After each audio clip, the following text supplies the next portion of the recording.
Olá, pessoal! A dependência de nicotina, sem dúvida, é uma das condições que mais nos desafiam na prática clínica, não é mesmo? Bom, nesta nossa conversa, vamos mergulhar na abordagem estruturada do SUS para o tabagismo. A ideia é explorar tudo, desde a neurobiologia por trás do vício até aquelas ferramentas práticas que a gente pode usar para de fato ajudar nossos pacientes a terem sucesso nessa jornada. Então, o nosso roteiro hoje está bem completo. A gente começa redefinindo o tabagismo como o que ele é, uma doença. Depois, a gente passa pela estratégia do SUS para combater esse problema. Aprende sobre a abordagem conversacional, que é fundamental, explora o suporte terapêutico que temos à disposição e, para fechar com chave de ouro, a gente vê o impacto transformador que parar de fumar pode ter na vida de uma pessoa. Vamos lá? Para começar, o ponto de partida para qualquer abordagem que funcione é uma mudança de perspectiva. É essencial entender que tabagismo não é uma escolha, não é um mau hábito. É uma doença crônica com uma base neurobiológica muito clara e que precisa ser tratada como tal. E o impacto disso é avassalador. Todo ano, o Brasil perde mais de 157 mil pessoas, de forma prematura, por doenças que estão ligadas diretamente ao cigarro. É um problema de saúde pública gigantesco. Esse número todo nos leva a uma pergunta que é essencial e que, na verdade, define toda a nossa abordagem. Afinal, como a gente classifica e, por consequência, como a gente trata essa condição? A resposta muda completamente o jogo. Aqui está o X da questão. O tabagismo é uma forma de toxicomania.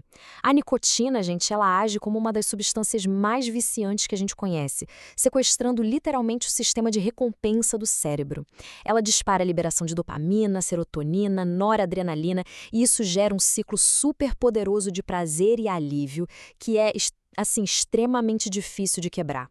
Ok, agora vamos avançar um pouco e ver como o Brasil foi construindo, ao longo do tempo, uma estrutura bem robusta dentro do sistema público para enfrentar essa doença de frente. Essa linha do tempo aqui mostra uma evolução muito clara. A luta contra o tabaco no Brasil foi de criar centros especializados, como o Serratod, para leis bem amplas e, o que é crucial, para a descentralização do cuidado, lá na ponta, na atenção primária. E o que isso quer dizer na prática? Que hoje o tratamento está muito mais acessível e integrado do que jamais esteve. Então, chegamos num ponto crucial. A própria consulta, a conversa com o paciente é uma das ferramentas terapêuticas mais poderosas que a gente tem nas mãos. E esse princípio, bom, ele é a alma da entrevista motivacional. A ideia aqui é deixar de lado aquela postura de confronto e se tornar um verdadeiro parceiro na jornada do paciente. O profissional não impõe a mudança, mas ajuda a pessoa a encontrar a sua própria motivação para mudar. É uma virada de chave. Saber identificar o estágio de mudança do paciente é o segredo para não desperdiçar a consulta. Tentar criar um plano de ação para alguém que está na pré-contemplação, por exemplo, só vai gerar resistência. Nosso papel é ajustar a abordagem. Para alguns, o objetivo vai ser só plantar a semente da mudança. Para outros, vai se construir um plano concreto e já pensar em como prevenir recaídas.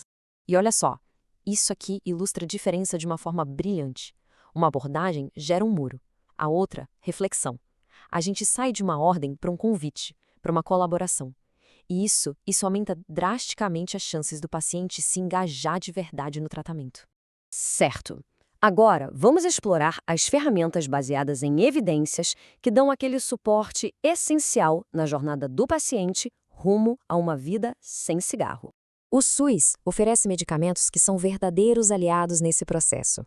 Eles têm um objetivo muito claro: minimizar os sintomas da síndrome de abstinência, aliviar a fissura e, com isso, tornar todo o processo de parar de fumar fisicamente mais tolerável, mais manejável. E aqui os dados não mentem. Combinar o aconselhamento terapêutico com o tratamento medicamentoso não só ajuda, mas aumenta significativamente as taxas de sucesso.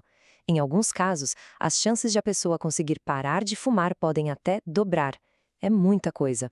A terapia cognitivo-comportamental em grupo, a TCC, funciona como um verdadeiro treinamento prático. São 4 sessões, bem estruturadas, onde o paciente aprende a desmontar a própria dependência, sabe? Entendendo os gatilhos físicos, psicológicos, comportamentais. E, ao mesmo tempo, constrói um novo conjunto de habilidades para viver sem o cigarro. E essas são algumas das estratégias práticas que são ensinadas na terapia. Coisas que parecem simples, como beber água gelada, podem ajudar muito a lidar com a fissura, que, vale lembrar, geralmente não dura mais do que 5 minutos. São ferramentas para superar aqueles momentos mais difíceis.